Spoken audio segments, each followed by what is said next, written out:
பெண்களுக்கு என்ன ஒரு ஒரு அட்வைஸ் என்ன அப்படின்னா, முடிஞ்ச வரைக்கும் புதுசா எந்த காதலும் வேண்டாம். தவிர்த்துக்கோங்க. ஏன்னா 7:30 சனியில வரக்கூடிய காதல் உங்களுக்கு வந்து அவ்வளோ சரியா இருக்காது. இது வந்து ஒரு ஒரு அம்மாவா ஒரு சின்ன அட்வைஸ் குடுக்குறேன் உங்களுக்கு.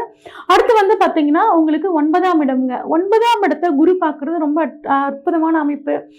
அது 35, 40 வயசுக்கு மேல இருக்கவங்க, 50 வயசுக்கு மேல இருக்கவங்கலாம் தீர்த்த யாத்திரை போகணும்னு ரொம்ப நாளா நெனச்சுட்டு இருந்தீங்கன்னா, அது போறதுக்கான வாய்ப்புகள் ரொம்பவே நல்லா இருக்கு. அது மட்டும் இல்லாம படிக்கிறதுக்காக, உயர்கல்விக்காக நான் வெளிநாடு போணும்னு காத்துட்டு இருக்கேன். இல்ல வெளி மாநிலத்தில எனக்கு இந்த காலேஜ் புடிச்சிருக்கு.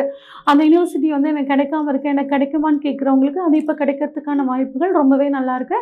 அடுத்து 9ஆம் இடத்த பொறுத்தவரைக்கும் ஆராய்ச்சி கல்விங்க. குறிப்பா மருத்துவ ஆராய்ச்சி கல்வியில இருக்கிறவங்களுக்கு ரொம்ப சாதகமான சூழ்நிலையாக இந்த காலகட்டம் இருக்கு.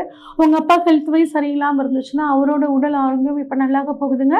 அடுத்து 11ஆம் பார்வையா குரு வந்து உங்களுக்கு 9ஆம் பார்வையா 11ஆம் இடத்த பார்க்குறாருங்க. அப்ப பண வரவு நல்லாருக்கும். லாபஸ்தானம் நல்லாருக்கும். உங்களோட மூத்த சகோதரர்களுக்கும் உங்களுக்கும் ஏதாவது பிரச்சனை இருந்துச்சுன்னா, அந்த பிரச்சனை தீர்றதுக்கான வாய்ப்புகள் ரொம்பவே நல்லா இருக்குங்க. ரொம்ப நாளா ஒரு விஷயத்துக்காக நான் ஆசைப்பட்டுட்டு இருக்கேன். அப்படின்னு நினைச்சிட்டு இருக்கிறவங்களுக்கு இந்த சமயத்துல 11ஆம் இடத்துல குருவோட பார்வை படுதுங்க. 11ஆம் இடம் ஆசைகள், அபிலாஷைகளை குறிக்கக்கூடிய இடம். அப்ப உங்களோட நீண்ட நாள் ஆசை இந்த குருவோட பார்வையால உங்களுக்கு நிறைவேற போகுது.